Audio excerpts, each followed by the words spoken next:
Are you ready? Stand by.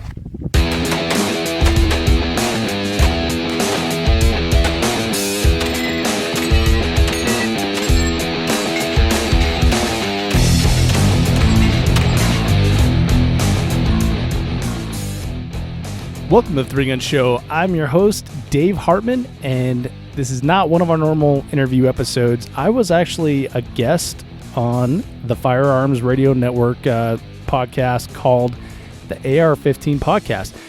And I talked to a couple guys, JD and Reed, and they've never shot any competition. They've never shot a three-gun match, and they're real big AR-15 enthusiasts.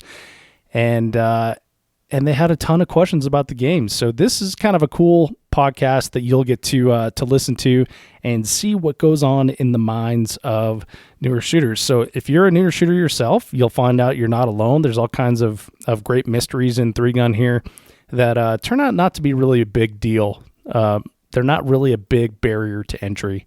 So we flatten those curves here, and we're going to help you get through this.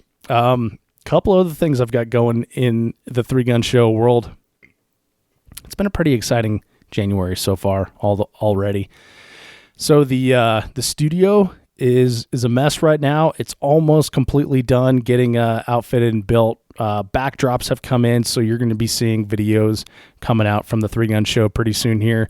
And we're gearing up for SHOT Show. SHOT Show, as I record this, is next week, and we've got a ton of great content planned for you. I'm going to be visiting a lot of our partners and vendors out there, and I'm also working on some other cool stuff coming down the road that I can't quite talk about now, but trust me, it's going to be exciting. And what else?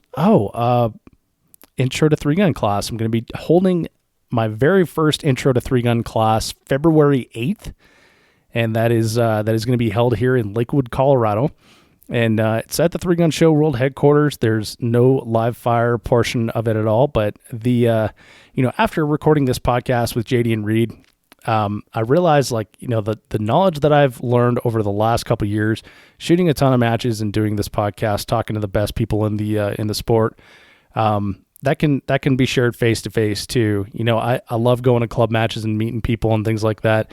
And it seems like there's a big hurdle for people to get from learning about three gun to get to a match. So I'm trying to flatten that out this year and help people get to their first match. So if you're interested and you're in the Colorado area, the Denver area, Lakewood, Colorado, February 8th, you can sign up on Practice Score. Just go to Practice Score and search for Three Gun Show. And we'll also have a link in the show notes at threegunshow.com.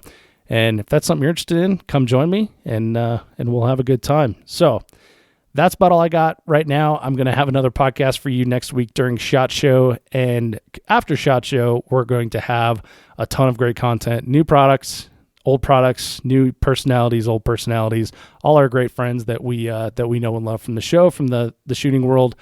We're going to chat with them all at SHOT Show. So thank you for listening to this one. Enjoy it. Let me know what you think. If you like this type of stuff, subscribe over at the AR-15 podcast. And let those guys know that you heard about it on the Three Gun Show. Welcome to the AR-15 podcast. AR-15 podcast. This is the podcast about your favorite black rifle. This show is for you if you're building your first AR or you've been building ARs for years. There is something we can all do to take our black rifle to the next level. Hey guys, want to give you a heads up on what's going on with the show. We are excited to share with you that we are launching a new website. It's AR-15podcast.com. That's AR-15podcast.com. We will have all the latest news for the show up there, and also latest news about our next giveaway. We'll get to that in just a second. Also, you can support the show there. We've set up a new Patreon where you can support monthly. You can also support through a PayPal gift, which is just a one-time support for the show. So if you appreciate the hard work and the effort and the things that we do to bring you this show every week, we would appreciate your support. All the support goes back into the show. Nothing comes to the host or to Anthony. We will reinvest everything back into the show. Check that out, the Patreon link and the PayPal PayPal link are there on the page under donate. Now to the giveaway. We have teamed up with New Frontier Armory, my gun shop here in Vegas. You can visit them at newfrontierarmory.com. We are giving away to one lucky AR-15 podcast listener a C45 side charging pistol. It's got the New Frontier Armory logo on one side and the new AR-15 podcast logo on the other. Check it out at our website, ar-15podcast.com. That is the only place you'll be able to sign up for it, and one of you guys is going to take it home. We appreciate you guys listening to the show. Check out the new website. If you can support, that would be great. We have big plans for the show and things we'd like to do, and 100% of what you support the show with will be dumped right back into the podcast. Once again, we appreciate you guys. Thank you for listening, and check out ar-15podcast.com. All right, everybody. Welcome to another episode of the AR-15 podcast. On tonight's episode, we have Dave Hartman from the 3-Gun Show and our usual co-host, JD. And we have also joining us, Cap. Mike, how are you doing today? Hi there. Anytime I can be on the AR-15 podcast, it's a great day. All right, Dave. Since you're the new guy here, but obviously you're well known amongst many of the guys here on the show. Why don't you give our listeners a background on you?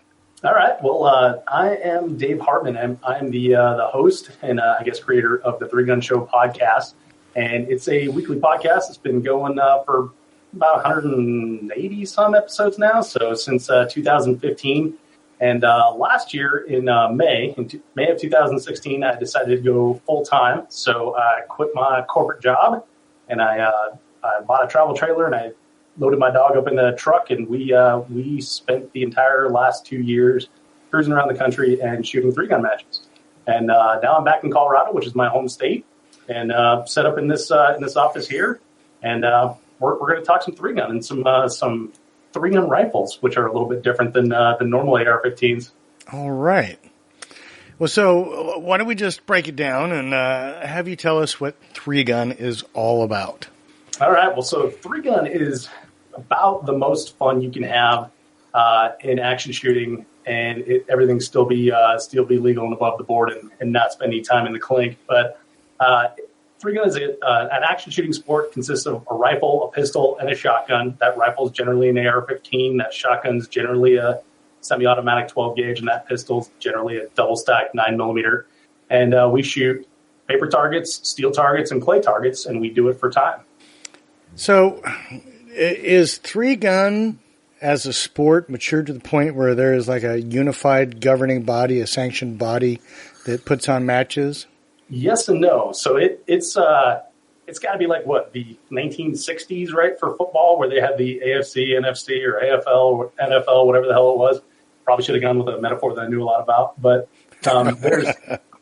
there's actually several sanctioning bodies. We have 3-Gun Nation, UML, USPSA, and as well as homegrown outlaw matches. And I believe they're called outlaw just because they don't have like a specific sanctioning body. So the answer is there's several sanctioning bodies. So if you were to, it's kind of regional. If you were to look at that compared to some of the pistol sports and shotgun sports, is that unusual? I mean, isn't there like usually an overarching body that seems to pull all the adherents together, kind of get them all? So we were talking about it before we started recording here. NHRA, right? They're the National Hot Rod Association, is the drag racing sanctioning body, right? Right. But that started 67, 70 years ago, something like that. So it's been a long time process, right? So 3-gun has been around since the 80s. Right. And a lot of it's homegrown. So basically it becomes like, who wants to be responsible for this? And then all over the country, it's kind of regional. And as you know, the firearms industry is always at least 10 years behind the curve as far as technology goes. So they used to have to mail each other letters and shit. So it wasn't really great for getting people on the same page. But in recent times, in the last few years, 3-Gun Nation came around. They tried to get everything under the same halo. There was a lot of pushback of that from like the outlaw matches. Now it looks like Three Gun Nation might not be around for 2018, or maybe they will. Who knows? We're kind of waiting and seeing. In the last couple of years here, UML came up, but the multiple sanctioning bodies, I kind of look at them as like different flavors of matches. So if you like Rocky Road, you can go somewhere and shoot a Rocky Road match, or there's a mint chocolate chip match, there's a vanilla match, that sort of thing. But when you look at like the pistol sports, you still have IPSC, you have USPSA, you have IDPA, and those are very, very different matches. Like you can be, a proficient pistol shooter in IDPA and go suck ass at USPSA, and same thing with USPSA. You can go to like an IPSC match and just get torn up. But isn't there enough difference in those in those bodies in terms of what the actual purpose of the sport is for there to be enough to distinguish them from each other, or is that not the case? Well, I guess in IDPA, yeah, but if you look at like IPSC, IPSC versus USPSA, right? Yeah. So IPSC came out of USPSA or vice versa back in, it started here in the U.S. and now it's an international sport, right? Mm-hmm. But they diverged in paths, so they're like completely different sports now. Well, and I guess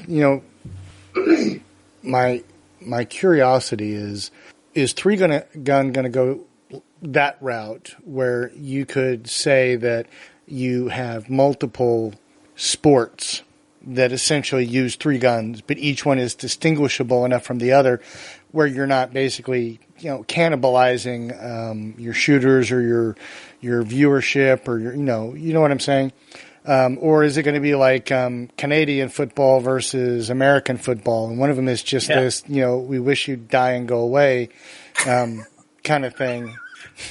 Well, that's a very good point. That's very good, very, very good. So the basic thing of it, why there are so many different rule sets, so many different sanctioning bodies and matches run different, is they're put on by individuals, and this is a passion sport, right?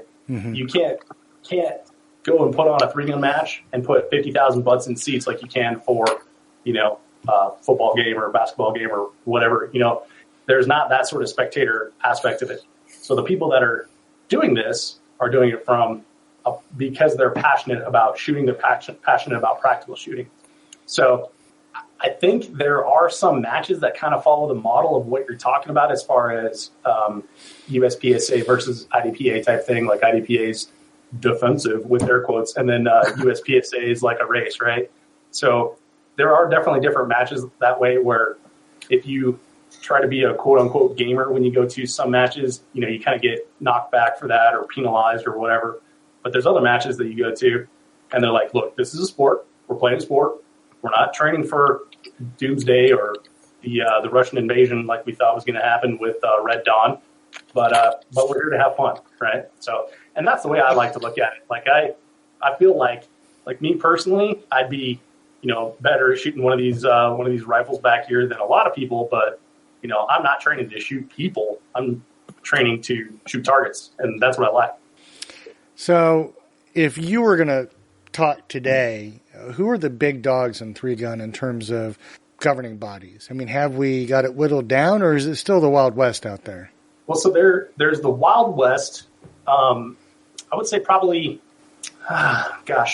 it doesn't even matter the ratio, but there's a lot of Wild West when it comes to matches. Like some of the big matches, the older matches like Blue Ridge Mountain 3-gun, Rocky Mountain 3-gun, those are considered, Superstition, for example, those are considered outlaw matches because they run on their own rule set, right? And, a lot of that stuff comes from like, this range over here, it's not okay to do that. This range over here, it's okay to do that. But then there's like USPSA runs USPSA sanctioned matches. Three-Gun Nation runs Three-Gun Nation matches. UML, United Multi-Gun League, is something that's kind of taken off this year, and it looks like it's going to be even bigger next year. So they're kind of come to the forefront too, but they all have different flavors about them. So they're all different matches when you go to them. So yeah, there are sanctioning bodies that are coming around and proving to be the top dog. There's like 3 of them. But it's still the Wild West then? I mean, there's well, and I guess what I'm coming at is this. I understand where you're getting at with that question. Well, I mean, it's like the NFL, right? If you're going to play football in the U.S., it's the NFL. Yeah, I mean, there's like a specific rule set, right? And if you're going to train someone to play football, they're going to come up through a system that's ultimately geared towards them going that direction. Right. It's not like someone says, oh, well, you're in a second tier school and we only teach people to play Canadian football. So, yeah. But there are college football rules that are different than NFL, right? Well, that's true. And I would think so. But I mean, at the end of the day, what I'm curious about is how do I get into 3-gun if I'm sitting here in a major metropolitan area and I want to find someone who's putting on matches? That's a great question. That's a great place to start. So that one is actually a lot easier to answer. And what is your major metropolitan area, if you don't mind me asking? It's Dallas-Fort Worth Metroplex. Oh, you're kidding. Nope. Jesus, I can introduce you like 13 people that'll take you to a match tomorrow. So that's a cool thing. Good for you to be in Texas because there's a ton of great 3-gun matches in Texas. If you're looking at shooting something in your local area, you kind of figure out like where's the range? Does this range have a 3-gun match? If so, what rules do they play under? And then you kind of adapt to those rules. Mm-hmm. Now, once you start shooting like bigger matches, where you're traveling to, like, say, Colorado, and you're coming to shoot in our state championship, or you're going to Las Vegas and you're shooting USPSA multi-gun nationals, that's where things get to be like a little tricky, and you have to read each of those rules. So for you, right outside of Fort Worth is Crescent, right? And there's a range there called Triple C Range, and Jeremy Moore from Shooter Source runs a match there called North Texas Multi-Gun. Okay. And they run outlaw rules, but they have their rules posted on their website. So you can sign up, shoot one of their matches, make sure you abide by their rules, go out there and shoot with, some of the great shooters. And you're going to be shooting at your local matches out to 500 yards. We're here in Colorado, we shoot mostly bay matches, and we're shooting out to like 200 yards max in a match. So if I was going to get into 3-gun and I begin going to my local range that puts on the 3-gun matches, and let's say for, giggles and grins that I'm good enough to actually be competitive on a national stage. Do I am I hamstrung because I've started with somebody that might not be part of 3-gun or UML or is it kind of an open family? Come one, come all. It doesn't matter if you started here, if you started there.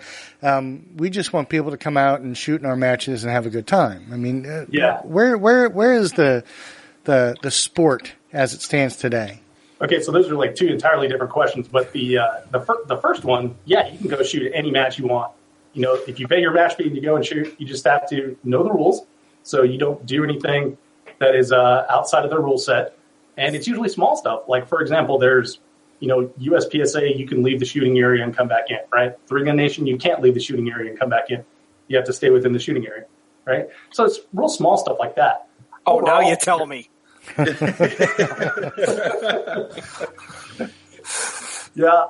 me how I know that one, Mike. But those are small things, right? But the equipment is generally the same if you stay in one of the 3 major categories or major like equipment categories. The dumping your shotgun in a barrel, picking your shotgun or your shotgun up out of a barrel. That's going to be very similar everywhere you go. So it's not like one place is playing football with like an oblong shaped ball and everyone else is playing with a spear. It's not that different. Okay. So would you say that it's basically be related to let's change it to baseball instead of football? One set of rules, is playing with 9 guys, the pitcher bats. The other league plays with a designated hitter that bats for the pitcher. It's pretty close. There's just a little difference is what I'm getting from it. Yeah, and the differences are very small. The biggest difference that I've run into, like if you can see where my finger's pointing here, this is my shotgun. There are many like it, but this one is mine. And it has a 12-round capacity magazine tube, right? So that fits into tactical optics, which is what I shoot, which is like a scoped rifle division, right? There is a match, Blue Ridge Mountain 3-gun, where they don't let you have 12-round capacity. It's 8 rounds only. So I have to put a plug in this thing. That's the type of different rule set we're talking about. It sounds pretty. It's just the nuances of those things. If I'm a radio. You go to different stations. They do different things. You got to follow different rules for nonprofits and commercial stations. Right. But from what I've gathered, just looking at like the 3-gun community as a whole, from visiting your guys' page, from looking at other places, if you show up to a match and you're new, there's pretty much, I'm seeing the kind of the camaraderie that's there with shooters, that people are going to guide you and show you, hey, this is how it's done. There's no dumb questions when it comes to it. Am I right? Yeah, and as long as you're like primary number one, as long as you're safe, then you will get through it, and people will help you through it. Safety is number one, resetting is number two, and then shooting is number three, right? And then winning is so far down the list that you shouldn't even worry about that when you go to your first match. So, yeah, that's exactly it. Like, we've had people show up to matches and they bring like a rifle and a pump shotgun, but they don't have a pistol. Well, we're going to help you get through that, because that's the type of people that shoot 3-gun. Just watch. If you show up to a match like with a pump shotgun, and you're going to have 13 people offering you their semi-automatic shotgun to help you out. Like, hey, well, you'd be more comfortable shooting this. This is going to help you out. And people will actually fight over loaning you gear. So, yeah, that's the type of people that shoot 3-gun. So I could show up with a high point pistol. Don't even let him start with that crap. Unless you show up with like an AR chambered in 357 SIG, I think you're going to be pretty well accepted, Reed. Yeah, pretty much. Yeah. Well, there's even a category for iron sights. Yeah. Well, you see, there you go. Yeah. I guess the question I have is so if you're branching out from your local, other than some competition that might be invitation only, as long as you pay your fee and show up, you can go anywhere? Or, is there a qualification requirement for any of these organizations? No, safety is the number one qualification, right? So if you demonstrate good safe gun handling skills, you don't break the 180-degree barrier around the range, you don't have a negligent discharge, then yeah, you're welcome everywhere. The only barrier to any of these matches is time and effort, right?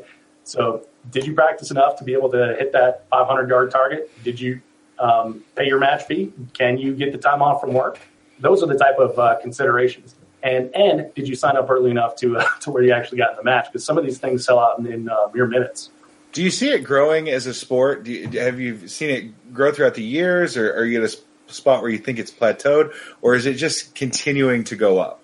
So I've shot since 2011. I've shot 3-gun. It was the very first shooting sport that I tried, and it's what I stuck with. I really liked it. I've seen it grow from there for sure.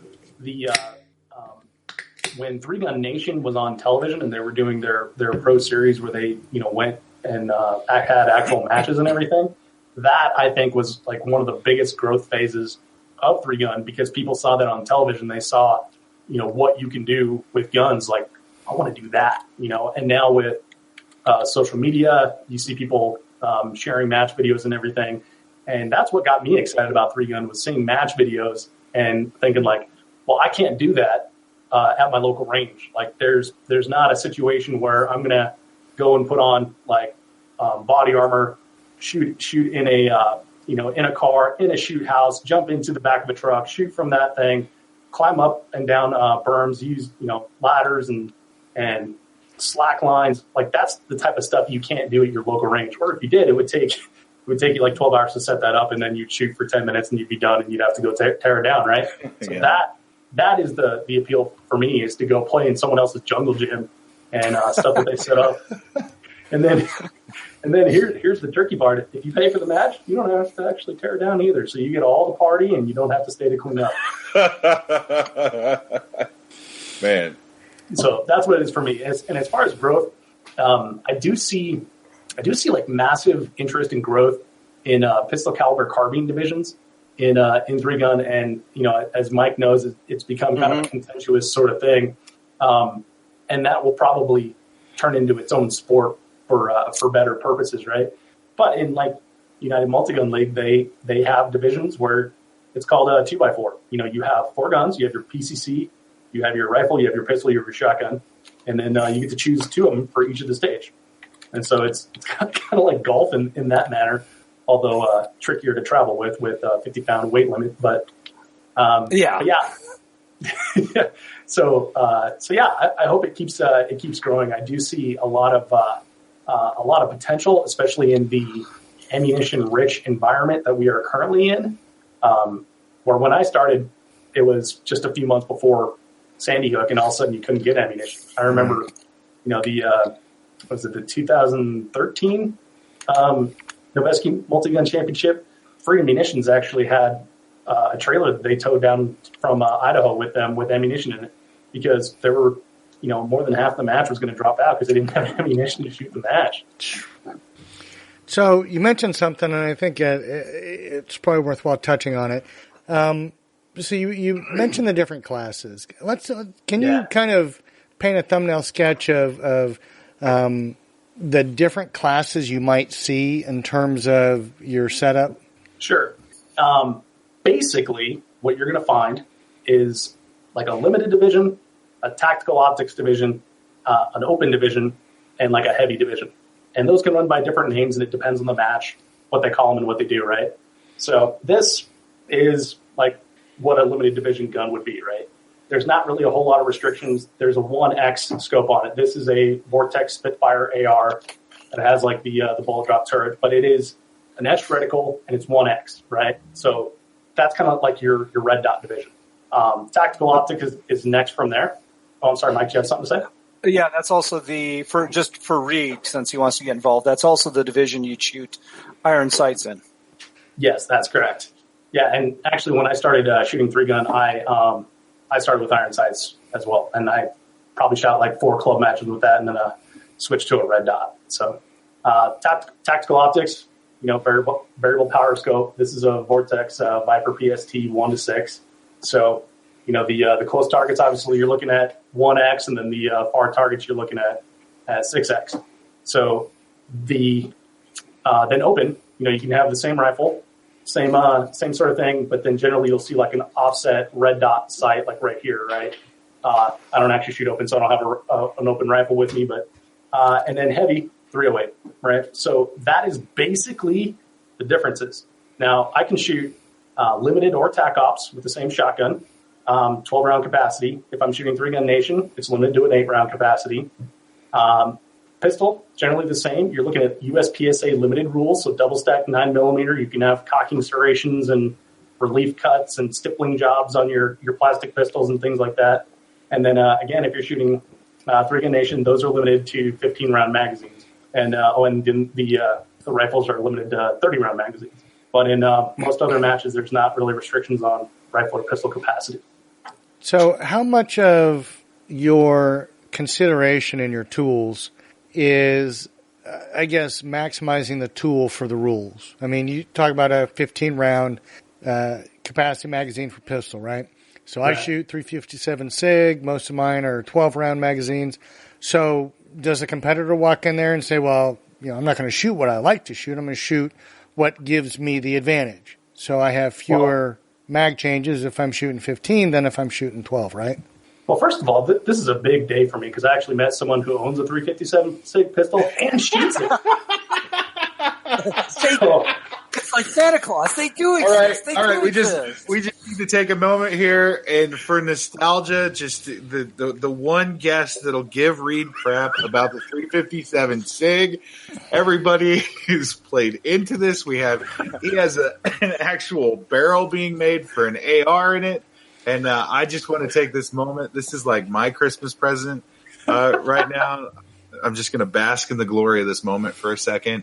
And for just a moment, I offered to actually consider getting JD a wage for the effort he puts into it, and I'm thinking I'm going to just back off of those thoughts right now and go a different route. He was going to triple my pay, but when you start multiplying the zeros by 3, it just doesn't I told JD that I was going to actually start thinking about paying him in real money. Pesos. That's not real money. No, that's real money. In Mexico? I'll be able to get him over the wall soon. Start All right, small. sorry to interrupt. Baby steps. That was an epic moment in our podcast history that will go down forever. Now, wait a minute. I've already got my pistol caliber SBR in 357 SIG that works just fine, mind you. So I'm happy with where I've already started out and my array of 357 SIG chambered pistols, including my daily carry. So I'm happy you're happy. And Hey Dave, we're losing the audio quality on your end real quick. Test for me? test. Here we go. Yeah, it sounds like Satan has indwelled your microphone. Oh, really? yeah. It's Mr. Roboto there. That sound okay in my ears. No, Am I the only one hearing it? no, I hear it. No, I'm hearing it too. You might have to unplug and replug it. Yeah, Dave, can you reconnect for me real quick? Sorry about that. Yeah. Now a word from our sponsor. Now, I'm pretty sure, JD, you paid him for that, didn't you? For the 357 SIG? No, but I would have. Oh, there it is. Hang on. I'll be right back. All right. So I picked up my SIG from the RX from New Frontier. Yeah. They showed me this, Ivan showed me this 9mm SBR they're working on. It's got, I think, a 4-inch barrel, like 2-inch little rail on it. It's their side charger. And it's got a Battle Arms PDW stock on it. I literally, like, that big collapsed. I was like, yes, I want one. And let's start the process right now. Is that the SIG MPX or is that New Frontier's proprietary one? That's New Frontier's proprietary one. Oh, cool. I'll have to see that next month. Hey, Dave, you have to try. How about now? Yeah, you're Sounds good. great. Can you hear me now? How we doing? All right, good. Yes. All right. So we've got Dave back after that. And, Dave, that's what happens. The internet gremlins get you for trying to gang up on the host. Well, so I came back in. You guys were talking about the MPX. Does SIG make the MPX in 357 SIG? They've thought about it. They don't have a... No, they have to. So They thought not about even it SIG. and then they thought better. No, they didn't think better. They just had... I think they got sideswiped by their pistol woes of late. So as soon as that gets sorted out, I think they're going to get a caliber exchange set up. So not even SIG is happy with their cartridge.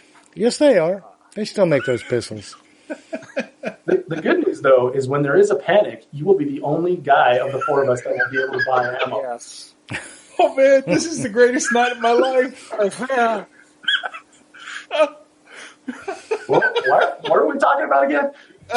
Well, we were talking about 3-gun and Oh, yeah. I forget, but JD had brought up a little miniature itty bitty PPC that New Frontier was making, and we knew that Reed was trying to find one in 357 SIG. I got you. I've already got mine in 357 SIG. I'm happy. I'm waiting for a waiting. heavy. I'm going to wait for a heavy. I need a heavy division for PCC so I can get a Chris Yeah. in 45. I remember Reed's original question, right? It was the do you tune your gear to the division, or do you come out with what you have? Which is a great question. I get that one a lot. The answer to that one is if you're going to your first club batch, bring what you have. Like I started with a Gen 2 Glock 17, a pump shotgun, like a Mossberg 500 with an 18-inch barrel, and I think it had like a 6-round capacity. And then just the M4 style rifle that I built, which is actually this one here. So, it had a mil-spec trigger. It had a A2 front sight post, like I said, a iron sight rear, and no compensator or anything. Full mass carrier, carbine length gas system, and I had fun shooting that for years. Right? There's so much more that needs to be tuned on yourself rather than your gear, right? And I've upgraded along the way as gear has helped me back, right? But now to answer the second part of your question, yeah, all my gear is 3-gun specific. Like I have a Glock 34. I would never think of using it as a carry gun. I have extensions on my magazines that I can have 23 rounds in them.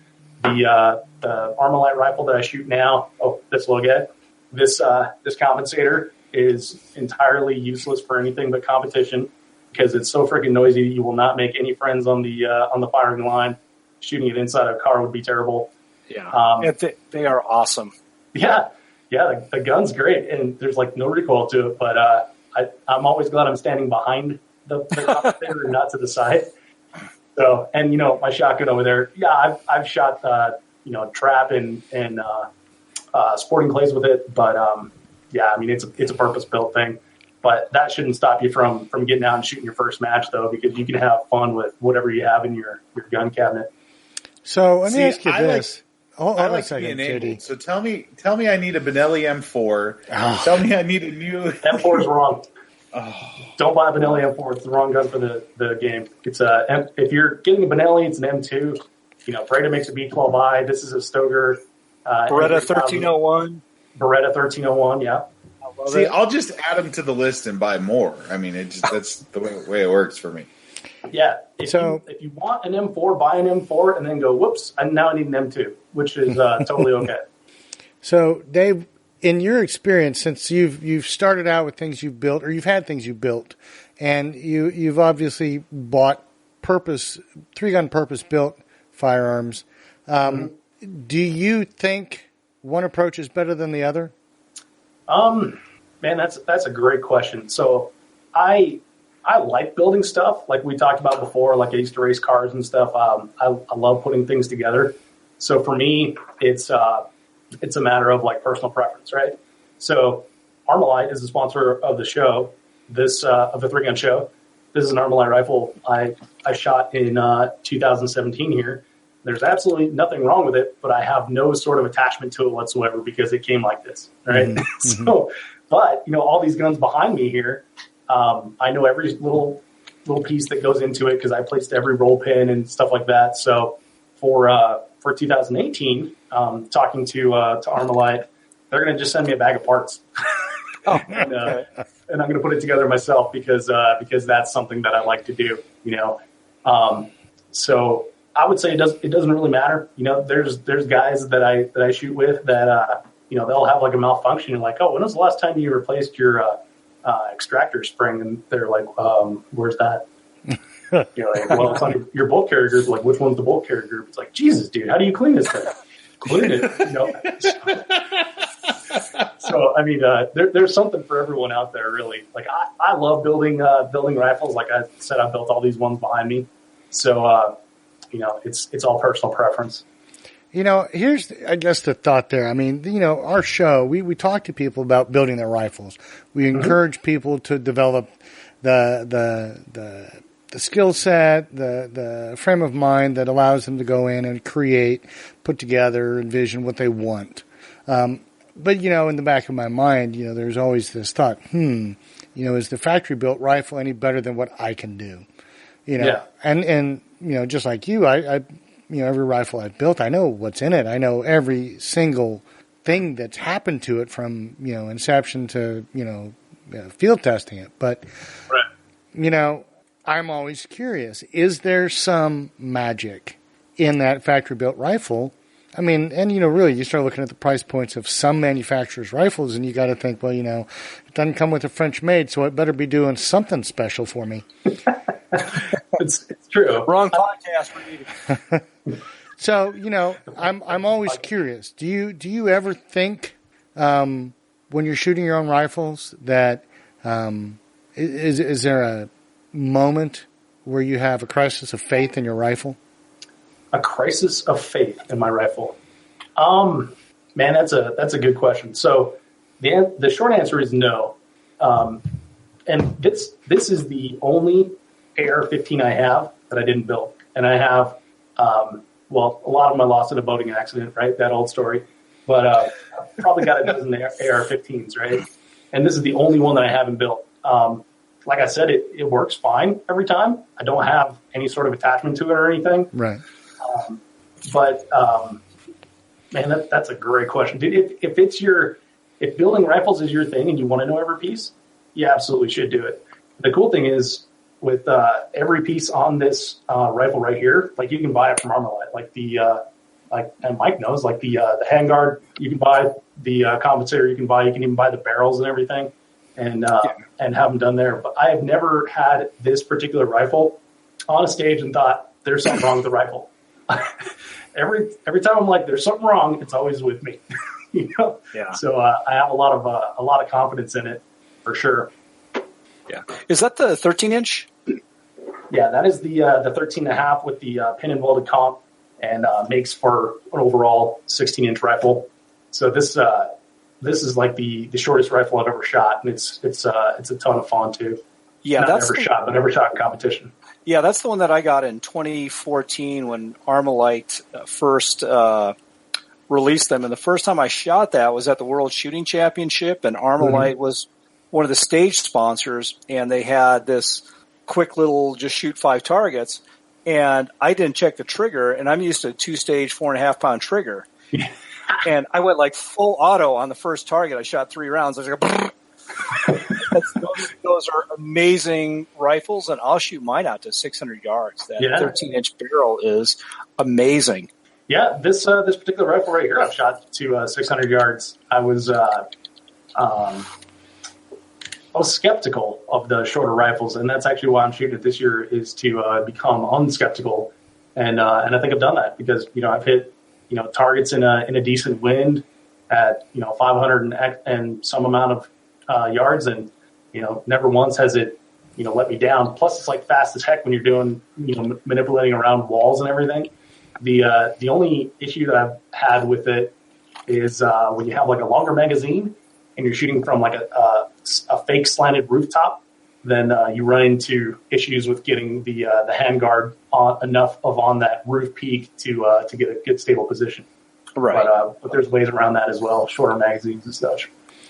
So when you talked about the number of ARs you have, I'm assuming that for the most part you put them together for your competition needs. Is your bag of firearms like a golf bag?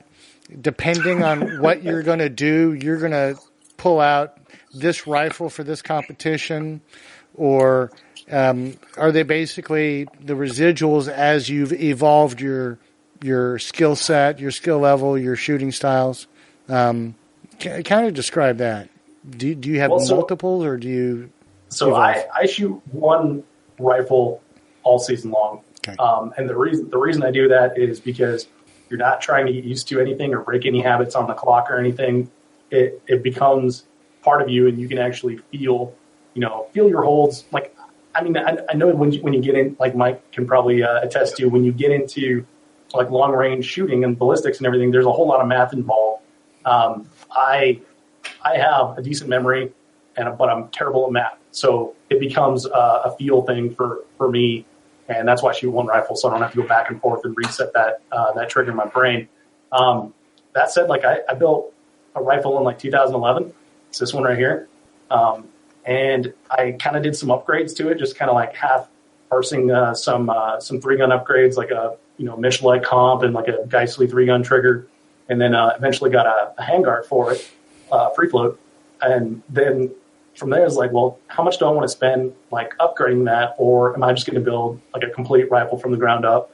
And again, like we were talking about, select every sort of component and have it be exactly what I want. And that's what this one was. So this is my second 3-gun rifle, and I put every little component together on this one myself. So in that aspect, like I shot this for all of last year, the entire season, and I haven't touched it again this year. So do you have to spend a pretty fair amount of time before the season starts to develop an understanding of how your rifle is going to handle for you to feel confident going into the season, or do you just throw caution to the wind and you just begin, and when you get there, you get there? I'm probably a bad example because I do a lot more things by the seat of my pants than I actually should. I don't know if you heard me, but I quit my corporate job to do a podcast full time. So that shows you what kind of good decisions I make. But so there definitely is like a warm up to the season, and I've gone into a shooting season cold where like I haven't picked up my guns to go to a first match, and I'm like a turtle on its back trying to figure out how to manage a stage. But if you have the ability to go out to the range, practice, get your dope, know your what's it called? ammunition velocity, and punch that into like a street lock and stuff. It'll get you part of the way there. You verify on paper, and then you go for it. But again, it depends on what your 3-gun seems like, right? So in Colorado, we don't need to do a whole lot because when you have a 50-yard zero, it's the same thing as a 200-yard zero within the wiggliness of your barrel and your optic and everything. So you don't really have to worry about that. Last year, I lived in Texas. I went to my first local match at the Cawthorn Cartridge Club. Dissident Arms puts on a 3-gun nation match every month, and they're like, "Oh, hey, we're not going to shoot very far this month. I know you came out here all the way from Austin, but sorry about that. We're not going to be shooting very far. So about 430 is going to be our longest target. But 430, holy crap! Like this is just a club match, And so that is like run of the mill for them. So it really depends on where you're at and what you guys have available for your club. A question that is totally off topic, but as you're traveling around the country, challenges you faced, carrying your gear around the country. I mean, that'd be an interesting, unique problem to kind of handle, right? So things are heavy. The things that I like to play with are very heavy, right? Lots of ammunition. You need lots of ammunition. This rifle is 10 pounds or so. And when you have 3 of them, that's 30 pounds. And then you start getting up to that cargo capacity of the trailer and how much your truck can haul and stuff like that. And so what a lot of people do is they'll buy, all their ammunition at the beginning of the year. So it's all from the same lot, right? And they know what it's going to be. So me, it's like, okay, well, where's a Cabela's that's close to the next match? So I can pick up my blaster ammo, right? So I know that for long range, I always shoot the same, but for local close targets and everything, you're shooting just 55 grain ball ammunition. So as long as I have like my long range ammo and enough of that in a box, then I can pretty much pick up blaster ammo anywhere. So that's one consideration. The other is, for some reason, like, I drive the speed limit. I obey laws, but anytime I pass a police officer, I get a little bit of a pucker, right? And then I know that I'm doing everything legit, and I'm not breaking any laws, but it always freaks me out when you're like, am I going to have that conversation of any firearms in the car? Like, in the car, we got a couple. The trailer, we got a whole lot more, that sort of thing. But as far as like logistics of packing it and everything, like I played a lot of Tetris when I was young, so I'm pretty good at that. And I've got some lockable truck boxes, like a truck vault type thing in my pickup, and that's where I store all my guns and ammo and everything. So you tow a trailer. Is that a trailer you sleep in? Yeah, it's a travel trailer. So there's a bed, a kitchen, bathroom, shower, stuff like that.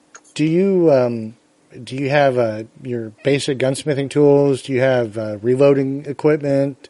Is it basically just a portable armory? Yeah. I actually I tried to get away from that. So if you walk into my trailer at any moment in time, you probably wouldn't know that you wouldn't know what I do unless I was actually at a match, and then I just kind of leave that stuff all lying about, right?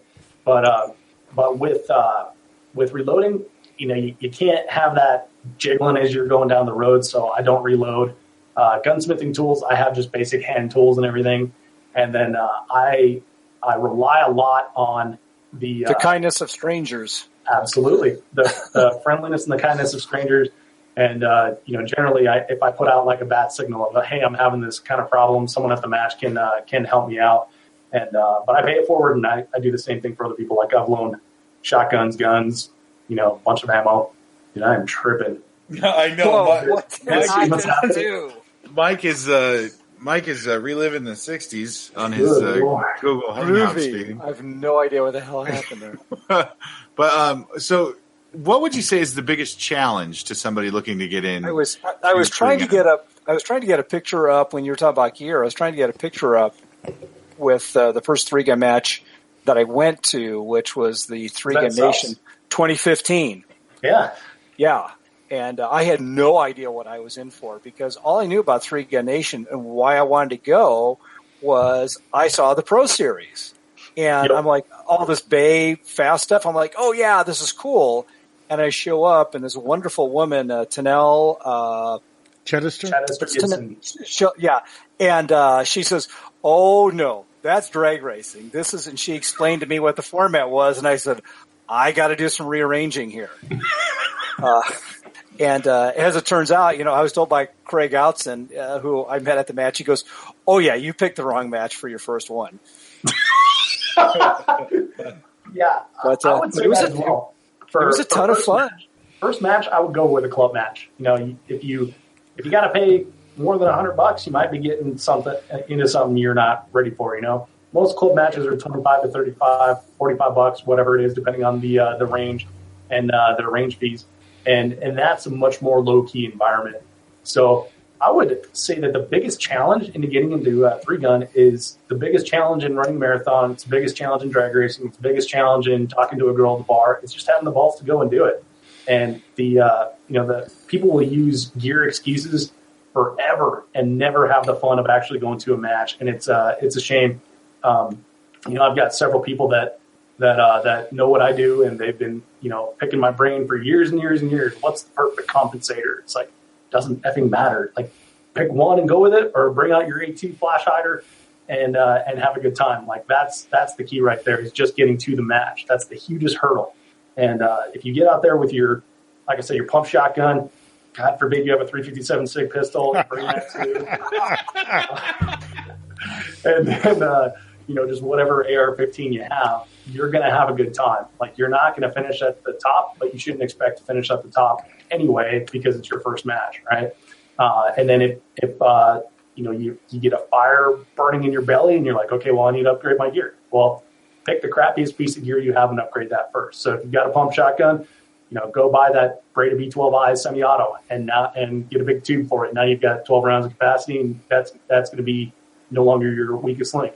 Then, from there, get if your rifle's lacking, get an Armalite. If you're in limited division, but your range shoots out to 430 yards, and maybe on a regular basis, maybe you can't see that. Maybe you need to switch to TAC Ops. So you pick up a Vortex Viper scope.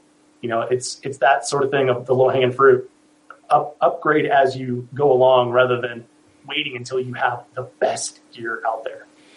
So let me ask you a follow-on question. We talked about, what firearms to bring. So is there a suggested loadout to carry your pistol mags, your shotgun shells, your AR mags, or do you basically just come with a big dump pouch and, fill it? So don't come with a dump pouch, but the basic thing you need is like a good holster that covers the trigger guard, right? You need mag pouches or at least one AR-15 magazine, unless you suck, and then you need two. That's good. And then pistol magazines, two will generally get you there because you got one gun, two on the belt. Sometimes you'll need more. And then shotgun shell carriers. My first time, though, I put all my shotgun shells, I put the keys in my shooting bag, and then I put all the shotgun shells in my pockets, and I loaded from there. And it sucked. It was slow, but worked fine. And then, upgraded to something where I can load 2 or load 4 at a time, and just, did the upgrades from there.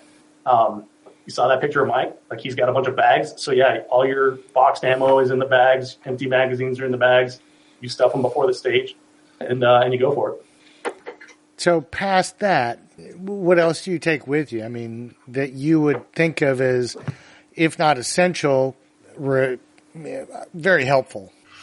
It's a good question. So, three gun is very, very gear intensive, right? It's not like you go to a pistol match, you go to like a USPSA match or shooting production, you bring your pistol and like 7 magazines and 5 magazine pouches and you're good, right? And then 9mm for the match. But with three gun, you may need slugs. You're going to need 12 gauge shotgun shells. You're going to need 55 grain blaster ammo. You're going to need, long range ammo, 9mm, all the magazines, et cetera, et cetera.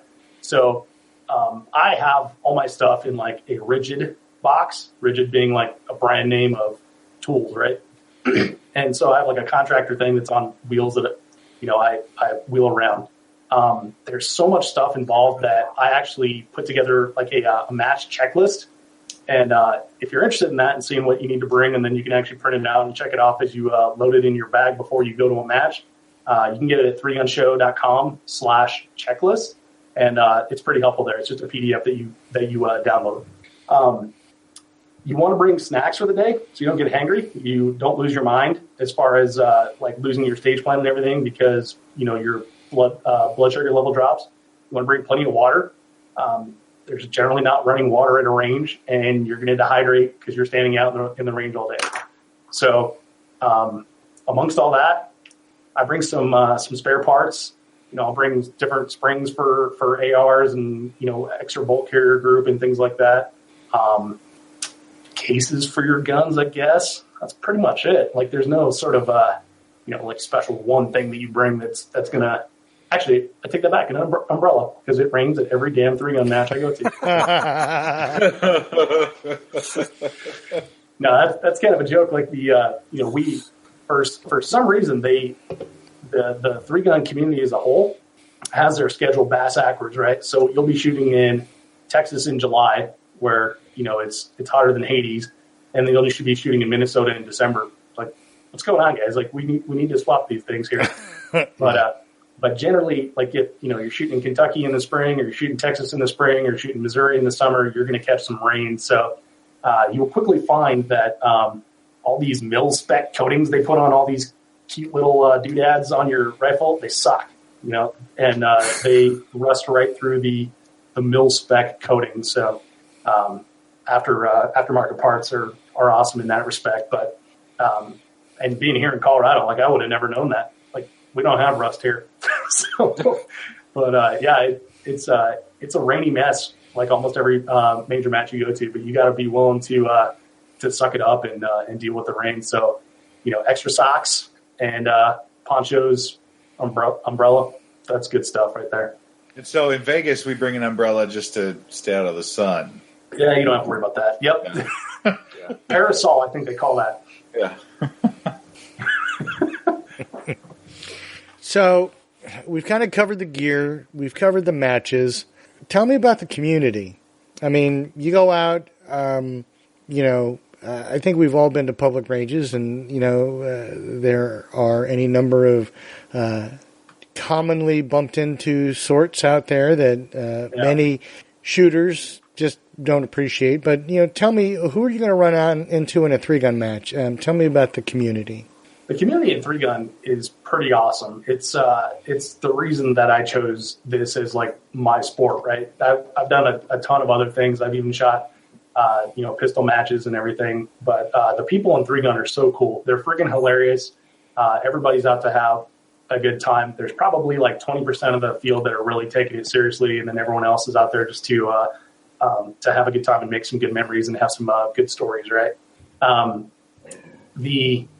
your local match scene, you're going to find, some of the matches I've been to, it's like 50% law enforcement / first responder type thing, So there's a big contingent as far as that goes, which is cool because then they're, out there playing gun games and that's, useful practice that they're getting as well. You're going to find some of the most helpful people on the planet. Like I said, if you show up with, inadequate gear, you're going to get people to loan it to you. One of the things I will say is, like, on that belt gear topic earlier, so this is a Safari Land belt and it has ELS clips. So these things and like the pouches all come out and put back in. And a lot of people, I would say the vast majority of people have these ELS clips on their belt. So if you need to borrow an extra mag pouch or if you need to borrow shell carriers, you just clip it in, you run it for the stage, and then you give it back to the guy that you borrowed it from. Always remember to give it back, by the way. I made that mistake. Sorry, Mike. But, the great thing, I use the silver Sharpies and put my initials or my name on everything. Because I actually went to a class, and one guy showed up. He left a 3-gun match. He had his belt with nothing on it.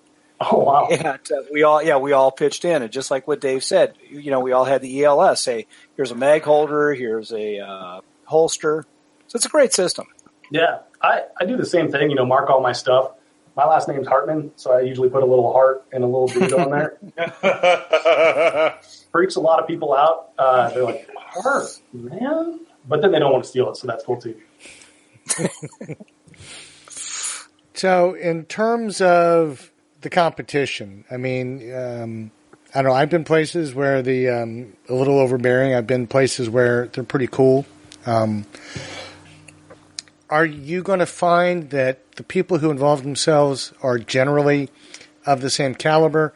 Or, I mean, do you basically have to, just take it with a grain of salt if you get a bad, range officer, or if you run into some local club staff that aren't excited about you being there? I mean, is that part of it? Yeah. I mean, it's just like everywhere you got to be careful because sometimes you're not going to like the guy you have to stand next to. That's a great question. So I have a low tolerance for, and I spent 8 years working at Lockheed Martin, so I've had my fill, pretty much.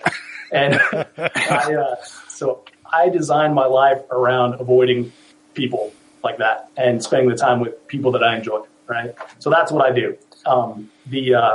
You will get to, if you travel to major matches and you travel to enough of them, you will see the exact same people all over the country again and again and again. So the best piece of advice I would give is, like Dalton says in Roadhouse, be nice, right?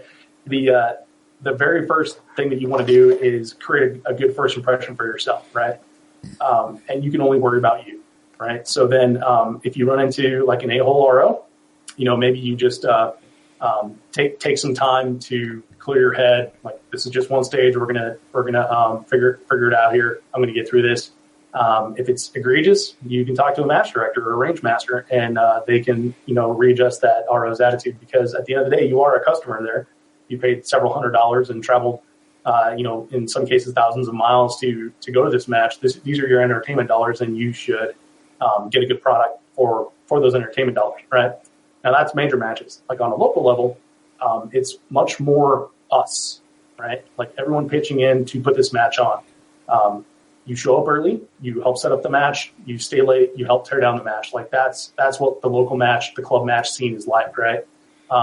If you do have a problem with a certain person in that club match, don't squad with them next time. And that's pretty easy to do when you're talking like practice court. You just like figure, okay, these guys were cool, I'm going to go squad with them.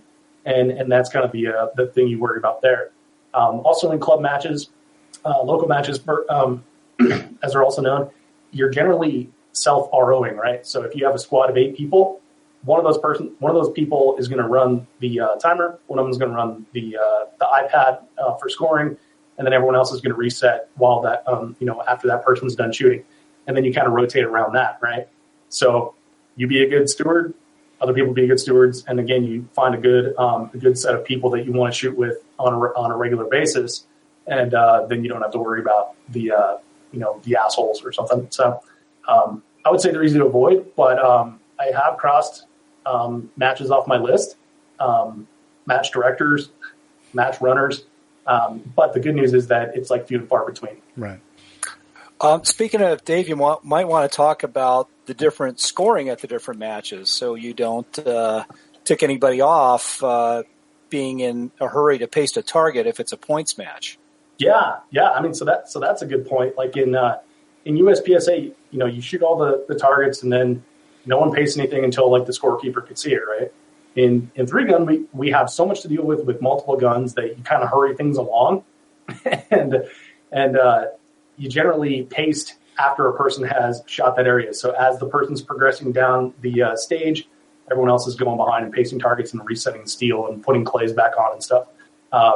But you want to find the culture of that match and say, what do you want me to do here? So if you're at a major match, you ask the RO. If you're at a local match, ask one of the more experienced guys or maybe the match director, how do you want me to reset? So what else does a beginner need to know? I'm sorry? So what else does a beginner need to know? Oh, so much.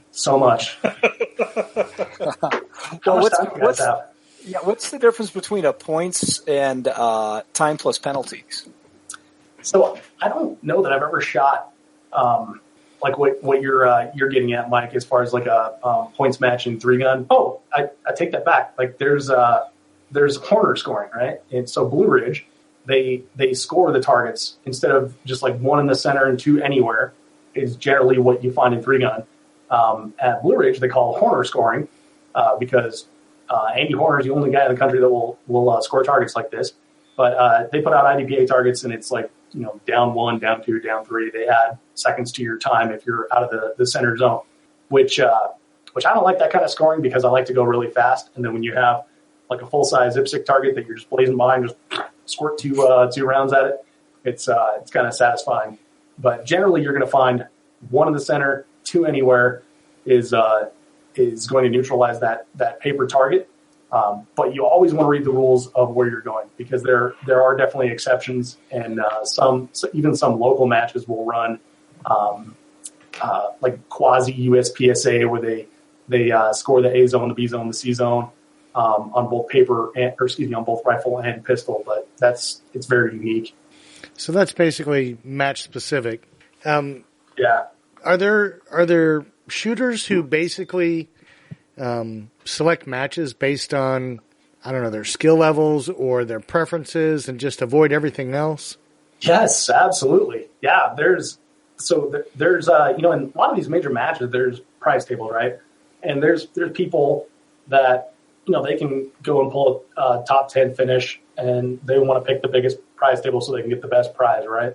But there's, guys like me that are going to finish mid-pack, and it doesn't really matter. Like, I'm not in it for the prizes. I've got a whole box full of crap over there useful crap, but it's stuff that, I don't currently have a use for yet, right?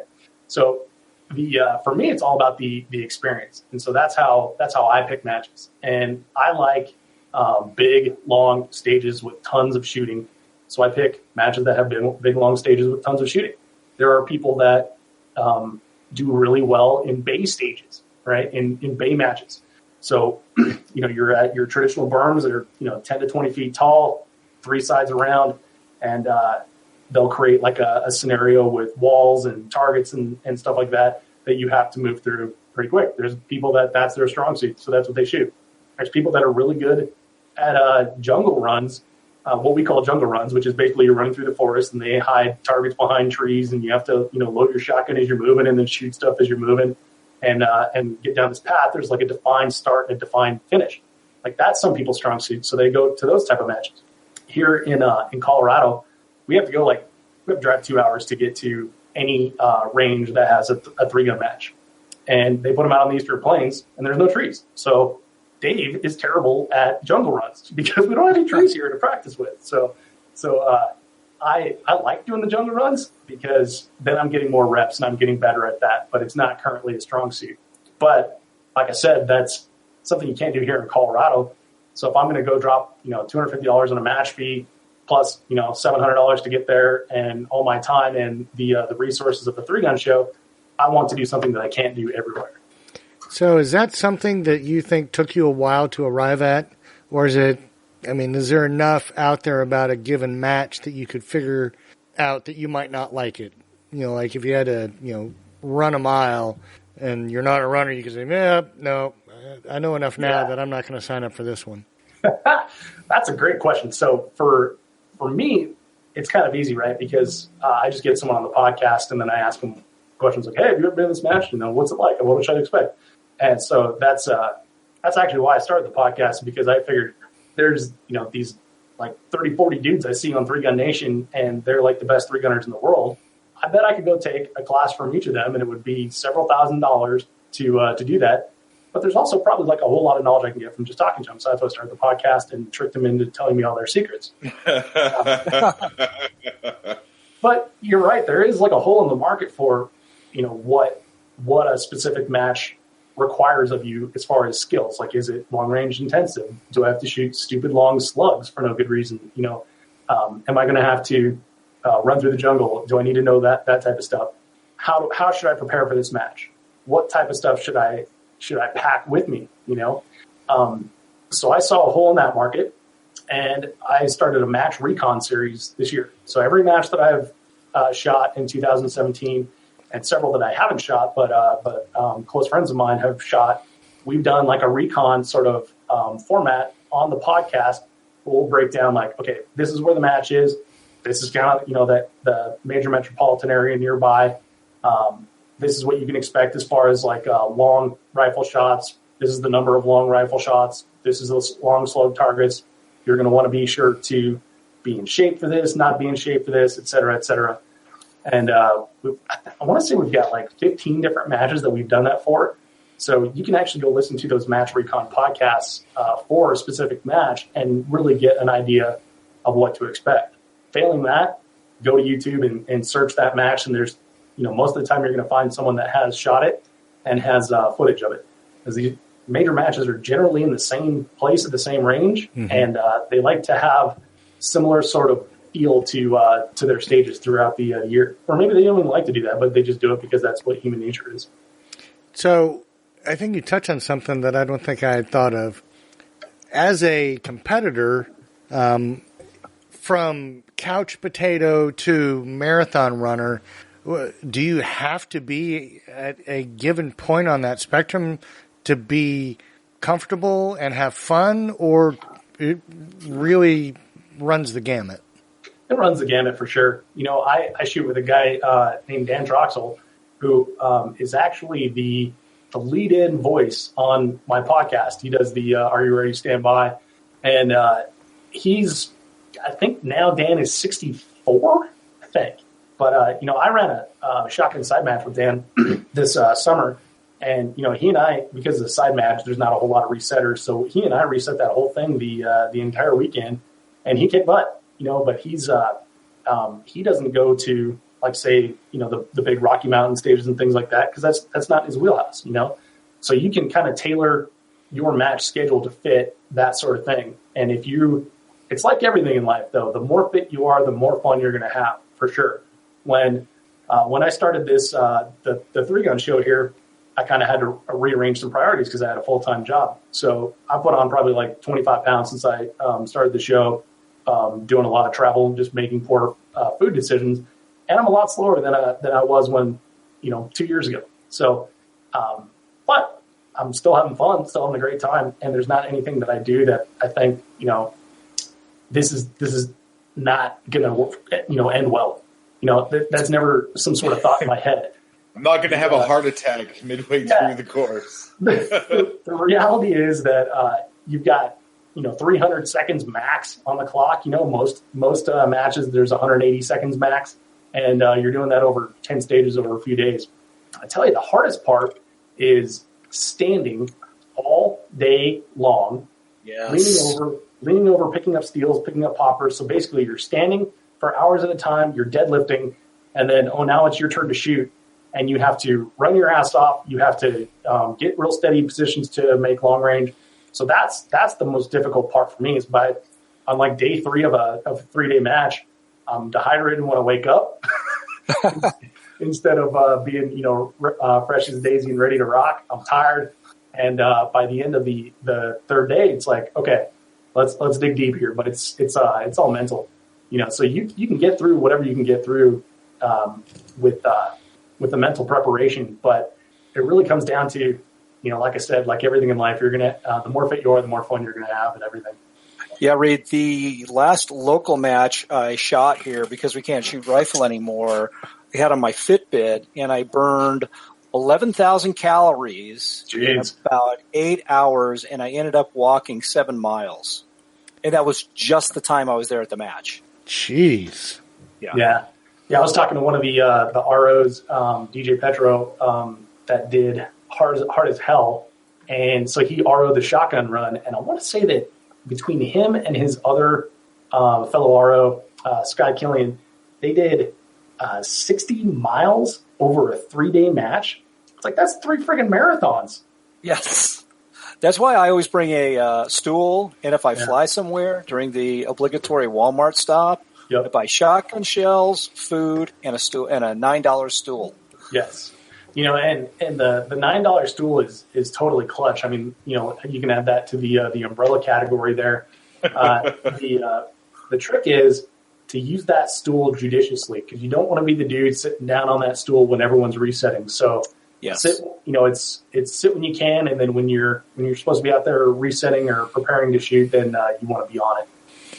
So for someone who's going to get into it, we've covered a lot of the basics.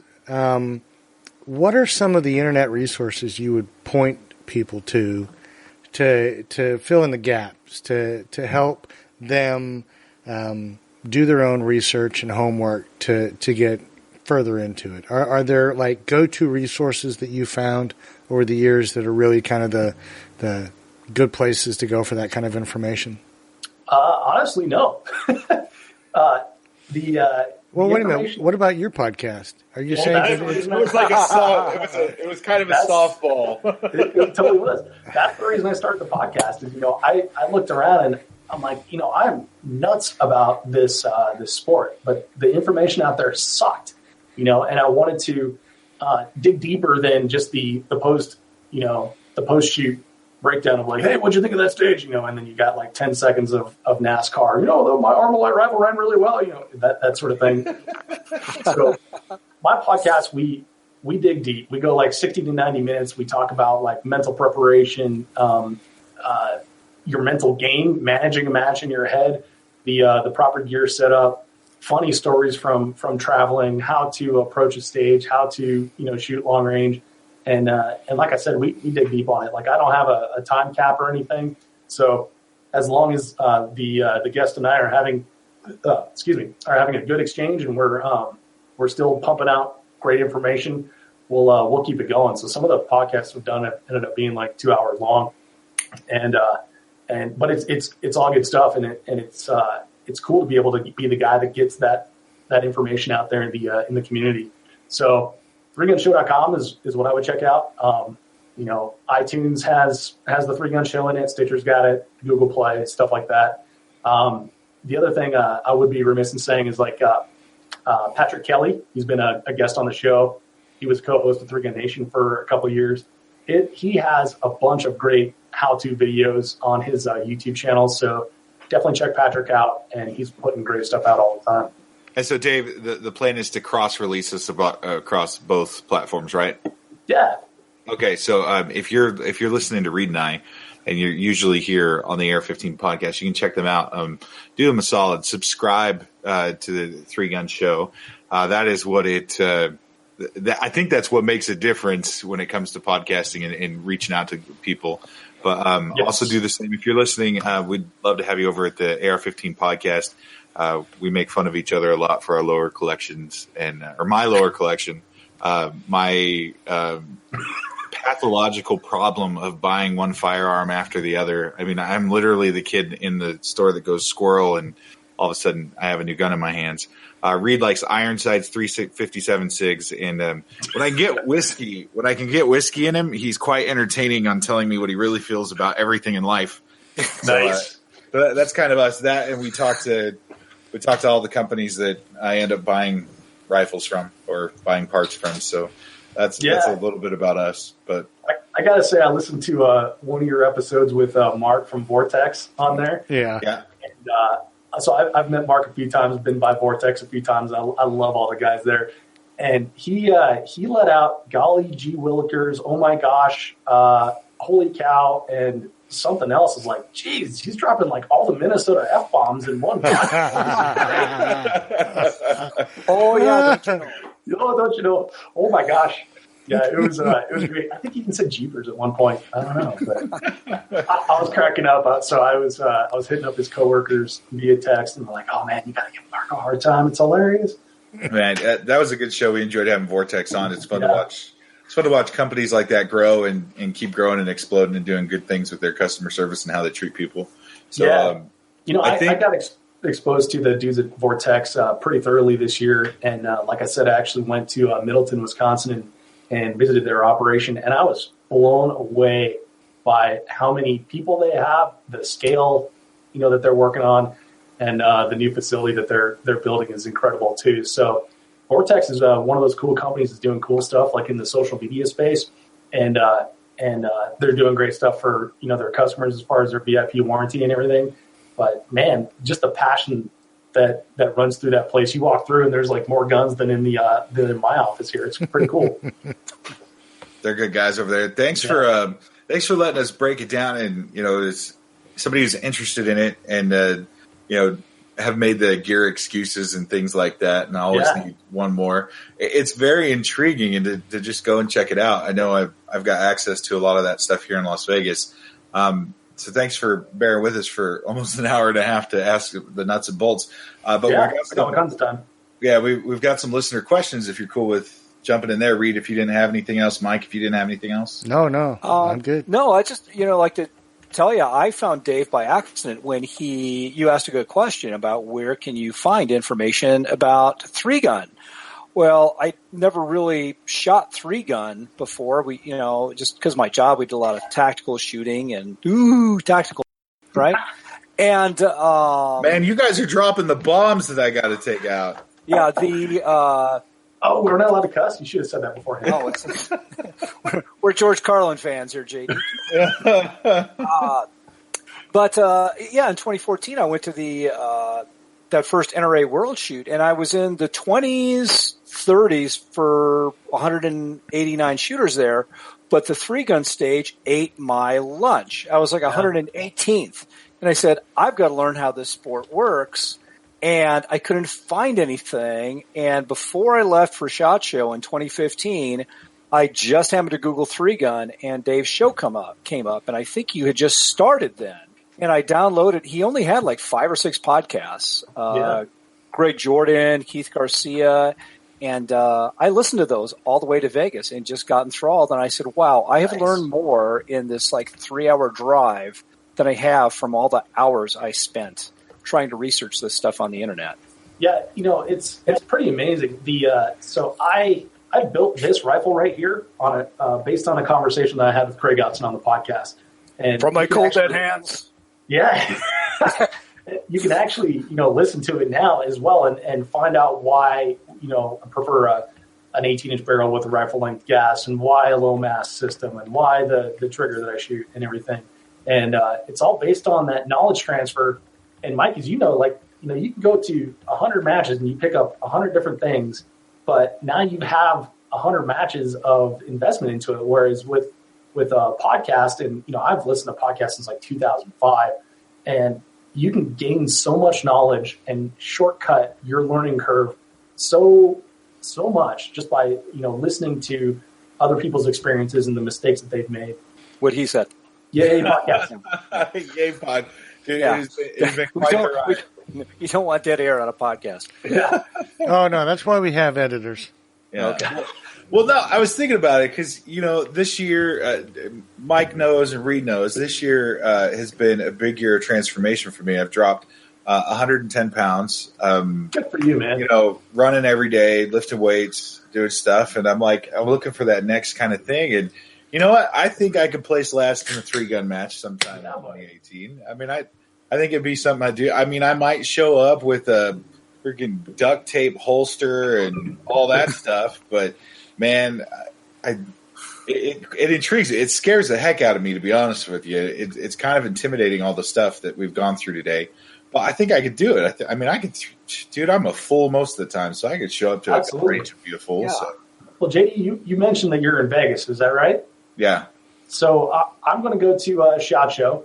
The day after SHOT Show, Saturday after SHOT Show, there is a United Multi-Gun League, a UML, SHOT Show match that's at the Pro Gun Club right outside of Vegas, right? Yeah. So I'm shooting that match. You should come shoot it with me, and I'll be your personal guy. Holy cow, that's a month away. Yeah, buddy. Put your and I've got some revolver holsters I can give you. Got movements, right? Yes. No, yeah, it's a month away, but now or never, man. And like I said, I'll be there. You can borrow all my gear if you want. I'll teach you everything you need to know and more. Well, when are you coming down to Texas next? March. Dave's going to be our personal 3-gun teacher. Yeah. All right. I will, man. Yeah, Texas 3-gun championship in March is my first Texas match, and I'll probably hit up Vortex Shooter Source 3-gun championship. And I think that one, I can't see my calendar from here, but that one is in Crescent, right at Triple C range that I was telling you about. All right. Well, JD, why don't you walk us through these questions real quick? All right. So first off, I got to ask, what happened to your coffee pot? Well, okay. So my coffee pot died yesterday morning. Like you you push the button and the blue light comes on, it flashes, but like no water drips out, right? So it's dead. And so yeah, I had to toss that in the trash can. But I guess that goes back a little bit. So this office I just moved into, like 2 offices down and downstairs is a coffee shop called Hello Coffee. And I shouldn't have mentioned them because I'm going to say something bad, but their dark roast is terrible. And you can see right through it. Like when you're pouring it, you're like, okay, they got the little pumper thing. You're pouring it and you're like, well, this looks like tea. And when you taste it, you're like, this is not a dark roast. Like, just call it medium. I don't even know why we're trying here. And I like my coffee. I like a dark roast, and I drink a black. I don't do any, milk or sugar or anything. So I was complaining on the Facebooks, which is what we do in 2017. I was complaining about the coffee, and then the next day, they got a Keurig in the central kitchen place here, and their dark roast is the exact same thing. Like you can see through it. Like, if I can see through the coffee, it's not dark roast. So then the next day, so that was 2 days. Then the next day, coffee maker dies. It's been a tragic week for the Three Gun Show's alertness and productivity. Dude, I'm telling you, Raven's Brew, Dead Man's Roast, that stuff. I've been a radio. I started doing graveyard way back when. And so, like, dark roast coffee, like, thick as sludge. You chew the last couple of sips of it. Dark roast, of course, Death Wish coffee. There's several of them. Man, if it's like, I get complaints here at the station because they're like, man, his coffee's too strong. We just want Folgers. And so I have to get in before everybody, brew, I brew a pot. I put them in these, like I have all of it. And then there's just enough for another cup of coffee. So I pound that real quick. And then I drink like 70 ounces of coffee within an hour and a half of getting here. Yeah, buddy. Now you guys go on about your coffee fix. There's nothing like Nom coffee out of a Marine Corps chow hall. Yeah, I had a coworker one time when I worked at a machine shop, and he would take coffee grounds and put them between his lip and gum like it was chew. And I haven't got to that point yet, but man, we're getting pretty close over here. Man, I may be there tomorrow. That's genius. Isn't it? He said he learned it in prison, so I don't know. All right, let's get to the Trey wrote in and said, when Dave switched to the shorter barrel, did he switch his long-range ammo to a lighter grain, heavier grain, or did he stay with the same grain? That's a good question. So last year I shot this thing, and this is an 18-inch rifle. It has a Seekins barrel in it. Super accurate. It really, really liked 55 grain Hornady VMAX. And the reason I found that out is Cabela's had it on sale one time. And I bought some. I was like, holy crap, these things are like laser beams. And then I found out that 55 grain, no matter if they're shooting, 32, 50 feet per second, like those claim on the box, they don't really indicate targets very well. And we shoot these like flasher targets where you've got your strike plate like this and a flag on the back. And so when you shoot it, the flag comes up. And if you're listening, sorry, you should watch the YouTube. But and it doesn't really indicate very well with 55 grain once you get past like 400 yards, right? So you have to have someone good on glass. And then there's not really like a challenge to a long range hit call. So I found myself not getting several hits that were allotted to me. Once I was shooting 55 grain. So I was like, all right, well, in the off season, which was the winter last year, I was like, oh, okay, I'm going to go with something bigger. So I kind of messed around with some Gorilla ammo, and they had a good 77 grain load.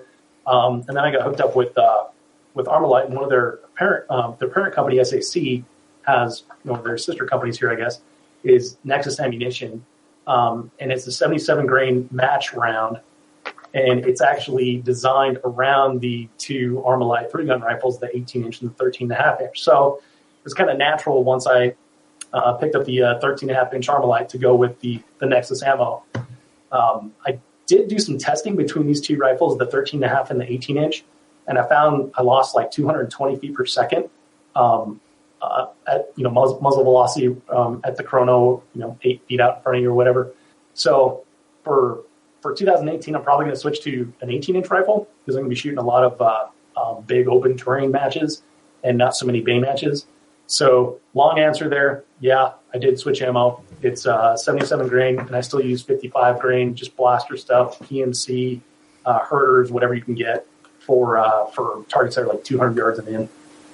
And he had a second part.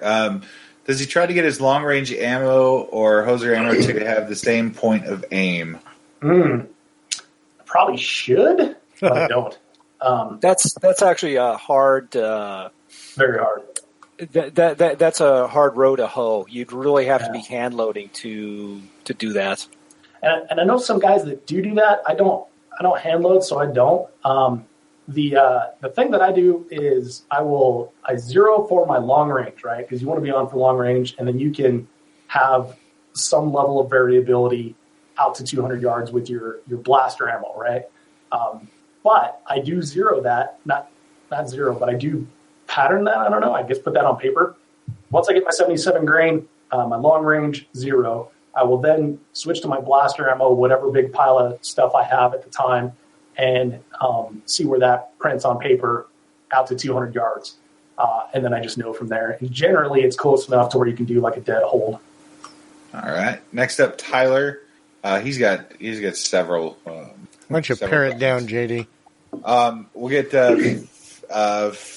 favorite optics that you use for potentially unknown stages in distance shots, and then we'll go to load techniques, some that can improve your time. Okay. So I have this Vortex Ranger 1500 rangefinder, and I use this on all my walkthroughs. And you can see the target, and you can laze the target with the rangefinder, so you know the distance. So you generally don't have any unknown distances unless you screwed up, right? So you want to remove unknown distances from your game. So if you don't know what a distance is, borrow a rangefinder. That's kind of the short answer there. What was the second part of that question? The second part. Load techniques. Right? Load techniques. Yeah. So by that, does he mean like loading ammo? No, loading your pistol, loading your shotgun, loading your... Oh, for shotgun, yeah. There's what they call the quad load, right? So this is another thing that you're going to wish you were watching the YouTube, but you grab 2 stacks of shells like that, and this is how they sit in your hand. And then you basically turn your shotgun over and then pet them across the loading port, and you go 2 in, 2 more in. Just swoop, swoop. And that puts 4 shotgun shells in your shotgun really fast. The reason I have a 12-round tube is that 12 divided by 4 is 3, and I can do that math in my head pretty easily. So I know that 3 grabs of the belt, and I have a full shotgun. As far as pistol, magwell, and then stuff it in there. Up next, we've got Mike asking for a flat trigger or a curved trigger. So I've been playing around with this quite a bit. So this rifle right here has a Timney 2-stage. It's a flatty, and I really enjoy the flat triggers. I've been shooting an AR Gold that's curved, and it proved to me that I like the flat triggers better. So I'm kind of transitioning all my guns to flat triggers. I've got another Timney flatty I'm going to be messing with, and then a Hyperfire flat trigger. So for me, flat triggers. It is personal preference, but I found my personal preference is flat. Weston writes in, I think we covered a little bit of this, but just a quick synopsis. Good, expensive starter gear, mag holders, shell caddies, etc. Yeah, so inexpensive and shell carriers don't really go together. So unfortunately, shell carriers are super expensive. I did pick up, what I would recommend is getting like a loading vest. And I've got this one right here from Invictus Practical. They call this a Deterk vest. I would imagine it's because it was designed by Dean Deterk. But it has 5 sets of quad loads on there.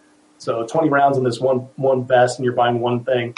Looks kind of dumb sitting on your chest. You look like a monkey with an apron on.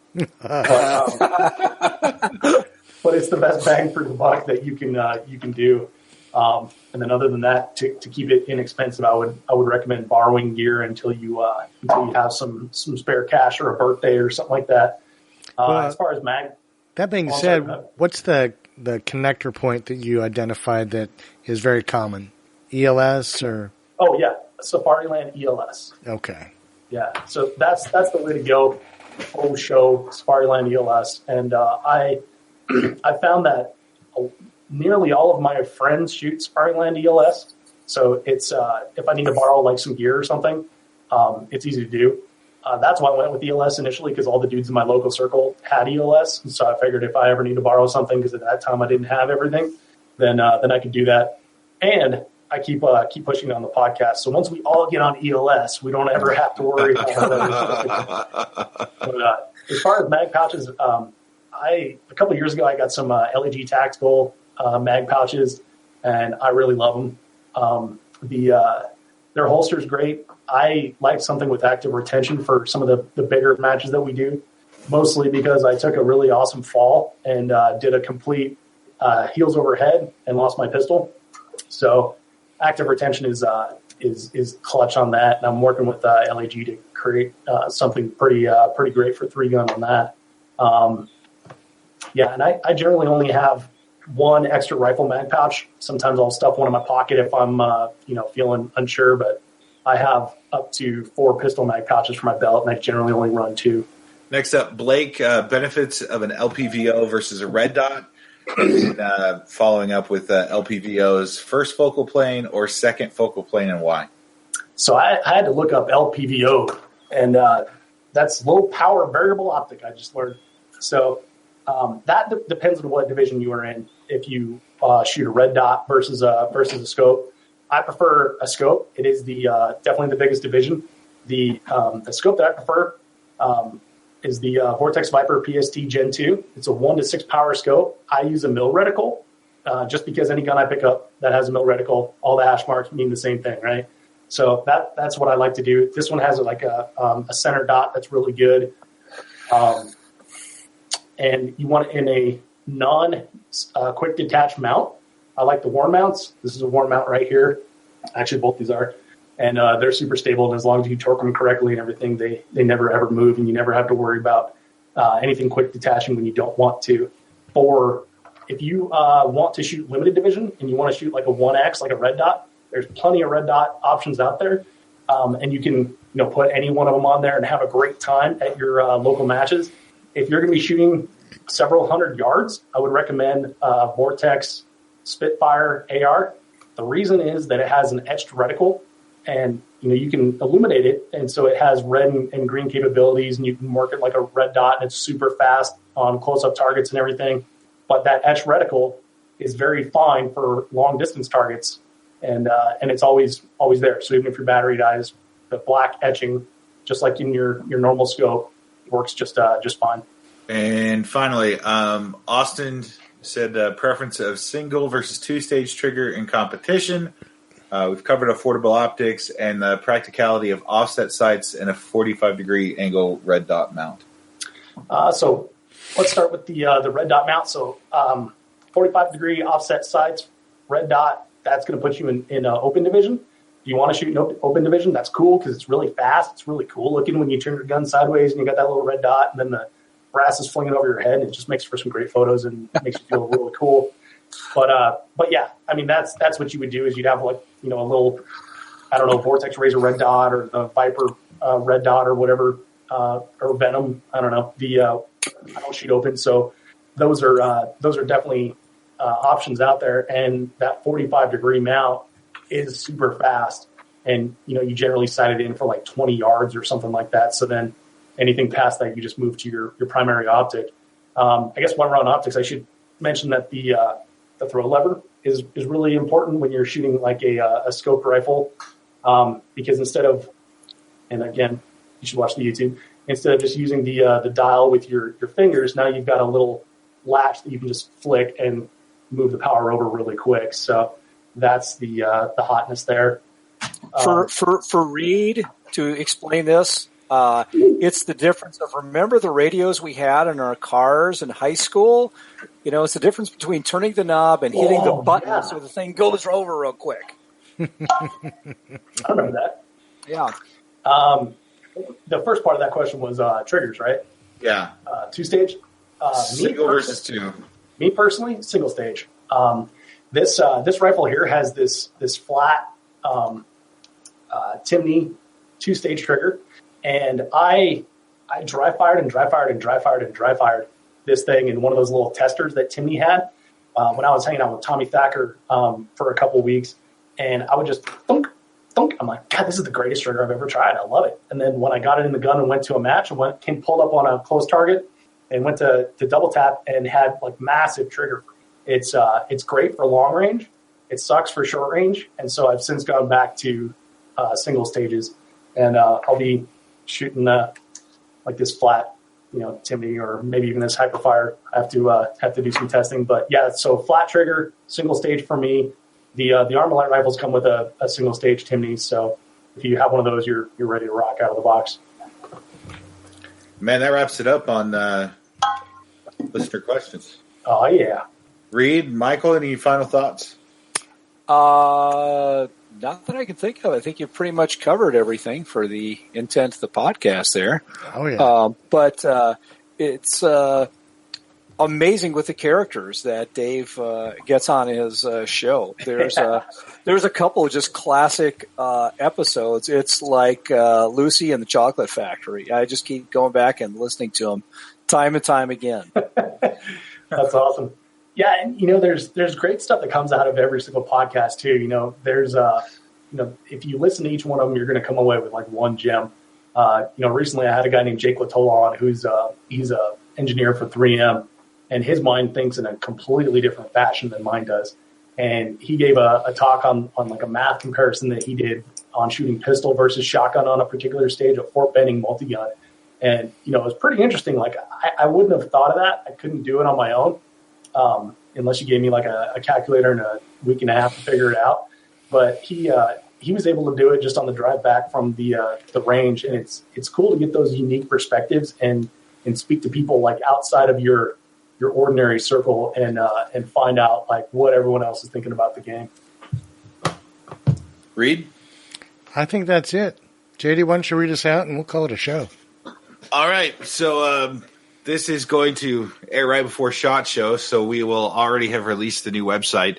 It's www.ar-15podcast.com. That's ar-15podcast.com. That is where you will find everything about us now. We'll have Brownell's affiliate link up there, how you can support the show, how you can contact the show about us, to be able to subscribe on iTunes.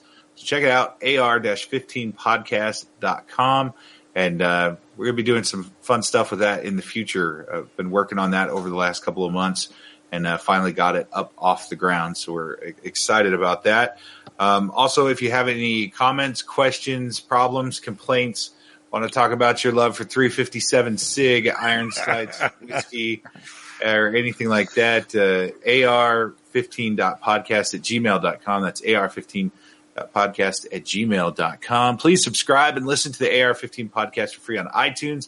Your subscription makes a big difference in our weekly numbers that we share with those that we try to entice to get on the show. Some of them are tough cookies to crack, trying to explain new media. So when we're able to show them the numbers, man, I'm sure, Dave, you have the same kind of struggle sometimes with that. They tend to come on. Absolutely. So leave a review. Also, check out the 3-Gun Show on iTunes. If you are a listener to the AR-15 podcast, please go over there and subscribe to them. Give them a listen.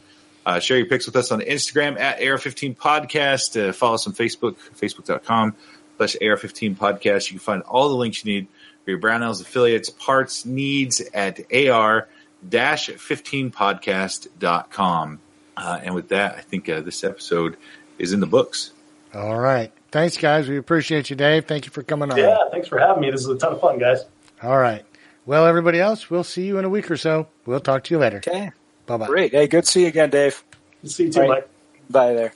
Once again, RTT Firearms is teaming up with the AR-15 podcast to support the show. They are offering a discount to AR-15 podcast listeners, 10% on any new rifle and 20% off any Cerakote work that you want done on your favorite AR. If you're looking to build your dream rifle in 2018, an AR-9 or a 45 pistol caliber carbine, 300 Blackout, 5.56, 308, or 6.5 Creedmoor, whatever you can dream up, they can make happen. They're offering a 10% discount to AR-15 podcast listeners for new rifles and also 20% off any Cerakote work. They're also running a Glock frame deal right now for your slide to get Cerakote work done, $99 plus shipping, and they will take care of that too. So whether you want to build your dream rifle, do some Cerakote work on your favorite AR-15, RTT Firearms can help you out. Once again, they're offering listeners a 10% discount on all new rifles, 20% off all Cerakote work. You can reach them at 928-230-1729. That's 928-230-1729, or their website, rttfirearms.com.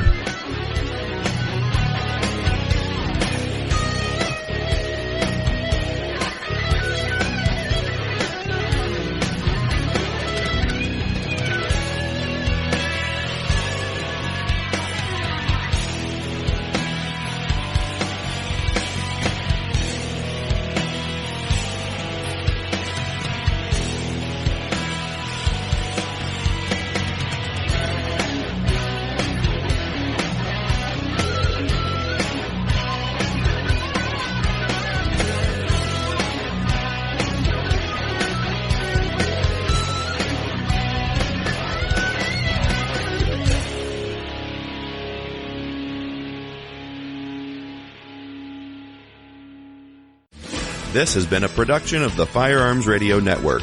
You can find more information at firearmsradio.tv.